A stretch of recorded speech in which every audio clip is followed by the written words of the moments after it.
Aloha and welcome back to Across the Spectrum. I'm your host Jordan Conley, and today we are going to go over Brianna Joy Gray or Sabrina Salvati interviewing Brianna Joy Gray. And they're going to be talking about third parties. And I'll just let them get to it. That's interesting. And that brings me to third parties and Jill Stein. The Bernie platform is at the Green Party, for those who are not aware, and then some, because they have even more. Jill Stein was talking about Cancer Alley. She had a Black agenda. Like, it goes a little bit further than Bernie's platform. Yet a number of us who did not want to support Kamala Harris or Donald Trump and did support Jill Stein, we were smeared as being right wing or secret right wing people. I can't make this up. Secret like right wingers or something like that. It was really weird when some of those same people supported that same type of platform when Bernie was running on those issues. But see, real left wingers are nowhere near liberals. Liberals almost make no sense. It's like if we want to break up what we got going on, if we want to get away from the establishment, going to the center doesn't help. We'll either go all the way left, like Bernie Sanders, or he's not even all the way, or that's why a lot of people left Bernie Sanders and went to Donald Trump because hey, they'd rather just rock the establishment. And now it was like all of a sudden, billionaire money doesn't matter, Medicare for all doesn't matter. Just vote for the Democrat because you don't want to get Donald Trump. I thought that Gaza didn't matter. Gaza doesn't matter. Like, and that was another thing. And I thought Jill Stein had a great platform. She went on to win the Muslim vote nationally, and I don't know if everyone's aware of that, but CARE they did an exit. Man, it, if she really if she really won the Muslim vote nationally, I wish black people would vote like Muslims. Like why can't we do that? Why can't we just vote for our interests? Vote for the best thing for us. If everybody would do that, then we could have more than two parties. We could have nice things. But let's go. Poll when they were surveying throughout the election. She was in the lead. She stayed in the lead with the Muslim vote, and then she won the Muslim vote nationally. So I used to argue with people. I used to say that, I think Kamala is the spoiler.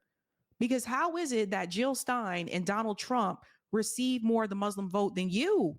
And you're supposed to be the Democrat. You're supposed to be the one that's supposed to be better on the Gaza issue. It did not make any Well, the sense. Democrats are But terrible in Gaza. You can what see do what they're you doing. say to those who say we still need to try in the Democratic Party and are opposed to working outside of the two party system, opposed to third parties because they'll say we don't have ranked choice voting nationally, et cetera? Like, I always keep telling people you have to build a third party. I wish Jill Stein would have done better than she did. But my viewers, they were the ones that reminded me that Jill Stein actually had a town hall on CNN in 2016. And she, they didn't give her one this time. I think that can make all of the difference. But I have to say that I was incredibly disappointed with people who were very vocal about what was happening to the Palestinian people. And then all of a sudden, it was just like, forget about those Palestinians, just get on board and support Kamala Harris, even after she said she would not agree to an arms embargo. So what do you think about, those that say we should not try a third party movement and that we need to work with the system that we have? Well, I think we need to really do the third party. Why keep voting for the Democrats? What's the definition of insanity? Doing the same thing over and over and over, and not and expecting a different outcome. And so, if you're on my channel, these two ladies are on the left, so I'm pretty sure Brianna's going to say something similar to that. I find it deeply frustrating. Um, Look, I personally don't believe you should vote for Democrats. That being said, I can appreciate an argument from someone who says there are real life social safety net policies that are going to come under the chopping block if Donald Trump is going to be president. And these are already precarious people, and we need to protect our social security benefits and our, kind of legal aid funding and those kinds of things. Like, I understand that argument. I have, friends that do direct services work, and I don't think that is a naive or empty argument. I think it is a short-term argument, though, that is going to ensure long-term hurt and suffering. That being said, Right, I agree, because if we just keep doing Democrat Republican, we can do this for 100 years, 200 years, and just keep it the same, right? There's not going to be anything that's different. It's again, it's the Jones plantation. Look it up. But yeah, we need real change. To those people, I would say if you were living in a deep red and a deep blue state, you should still, your vote is immaterial to the outcome of this election. You should be voting green. Even if you think you can work within the Democratic Party and you want Democrats to win, if you And I make this argument, like if you are in a deep red state and say you're a Democrat, just vote green because you're not going to win anyway, right? Let's get them the votes. If you're in a deep blue state and you're a Republican, just vote Libertarian or whatever your other choice might be. But get them the votes. Like let's get some other parties' votes and let's get people on that debate stage. believe, if your values are actually deeply held, you should be fighting tooth and nail to help the Green Party in whatever way you can. And that is by helping them get to 5% of the vote and get the federal funding and ballot access that they desperately need. You should also be, to your point, Sabby, fighting for ranked choice voting. There was a ranked choice voting initiative here in Washington, D.C., for instance. You should be door knocking and volunteering and doing all you can for the Green Party. There's no excuse. But if you're someone who kind of, We need much more direct issue ballot voting, or how do you call it, direct issue voting, like she said, for ranked choice voting, but how states did marijuana and just all kinds of other things. Like we need to be voting on the issues now rather than having voting on a representative and letting them vote on the issues. We should be voting on the issues. does this thing where like the Green Party isn't strong enough and can't win, and therefore I'm going to vote for a Democratic Party. I'm sorry, that's cope. That's just a way to assuage your guilt over having completely inconsistent principles. I frankly don't want to hear your opinions on a genocide when you voted for it. I don't want to hear it. I will be honest about that. I'm not interested. And I had to unfollow and mute some people that I really like on these here internets because like I didn't want to find myself in some argument that I didn't really want to be in.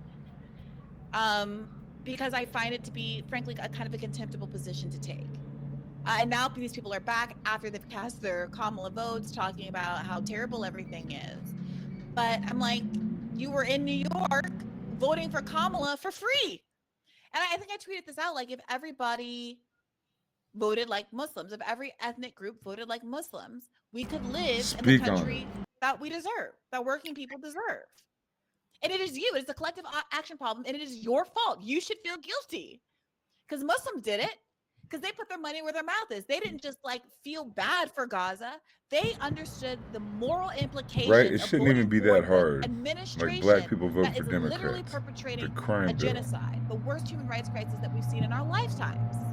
So do you just like care and want to put a Palestine flag in your bio?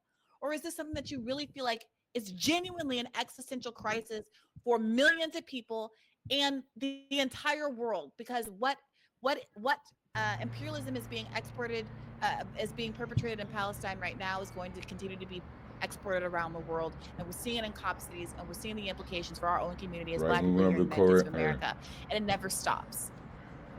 I took two. Went over the video with Chloe Swarbrick, so we got to get past this commercial. Two things that I love: dancing. Yeah, she's talking about world imperialism. That's what Chloe Swarbrick was talking about. Hi, I'm Ron. But we're all complaining That's about right. the same and thing. This is a good point, but here by Meredith, Stein lost votes to Trump. People angry about Gaza voted directly for Trump, not third party, to make sure Harris lost. I did hear that from Abandon Harris, that a couple of days before, people had decided they wanted to make sure that Kamala Harris lost, and they decided to vote for Donald Trump to punish her for the genocide support. Lots of Arab Americans in Detroit did that. Really I did hear that from them. And that's another thing too, where it's just that when I see now, Mehdi Hassan was on MSNBC as a guest, and he said, it's just sad, you know, people in Dearborn thought that Trump was going to be better on this issue. I'm like, that's not what I heard. I didn't hear they thought he was going to to be at all. It's not about being better, it's just how bad the Democrats are. It's so patronizing and sometimes racist, frankly, for people to be framing it as a naivete when they're the ones that are deeply naive about the political implications of their vote and how to actually use political leverage. It's deeply insulting. Like we Yeah, remember the Laura Sedano clip 100%. And earlier. I ask people when people say, well, then how do you move forward? One of the things I've been telling people, and you brought up ranked choice voting in DC, is about the ballot measures, whether you live in a BI state or not. All these states and districts, they do have some type of measure that is on the ballot. And I want to show people an example of a red state, which is Missouri. When people say that these policies are not popular, which is not the case, Missouri is a red state. And I want to show you guys a few things that passed. Right to abortion passed in Missouri.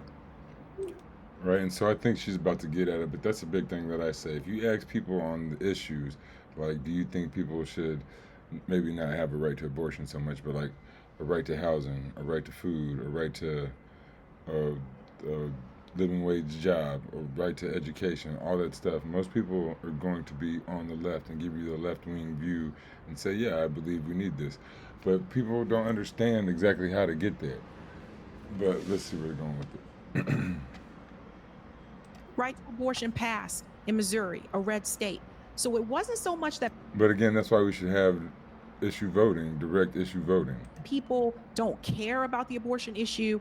I found that a number of people just felt like that decision should remain at the states. So they passed it in a red state. Another one that they passed here in Missouri, and this one is huge. It is the minimum wage. They just increased the minimum wage in Missouri again and earn paid sick time. That passed in Missouri, again, a red state. So when people tell me that these policies are not popular, I disagree because I see progressive policies Left-wing passing in policies are red always states. popular if When you we ask look them at one like by how one. to move forward, I think it's really easy to focus on the national election because that's what receives the most news. It's just the reality.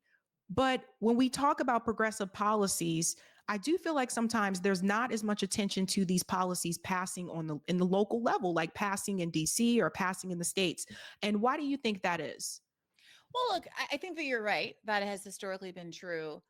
And this is not novel. I remember very vividly a $50 minimum wage passing in Florida in 2020 with 60% of the vote, a state that obviously Donald Trump won overwhelmingly. And I remember like ripping my hair out trying to make the case that this is evidence that these are the kind of policies that could help Democrats win. That being said, I do see some people. But see, that's like Bernie Sanders guys, people, women, whoever, Bernie Sanders people going to Donald Trump rather than going to the Joe Biden or Kamala Harris because we know that Joe Biden and Kamala Harris aren't going to raise the minimum wage. Donald Trump talks a strange game, but he probably ain't raising either, but at least he talks a game, right? Then they should go to the Green Party. You need to be going to the Green or Libertarian Party. I can't stress this enough. Now, and again, this could be this kind of short-lived window of, oh gosh, I guess the left had a point that sometimes exists after a colossal loss.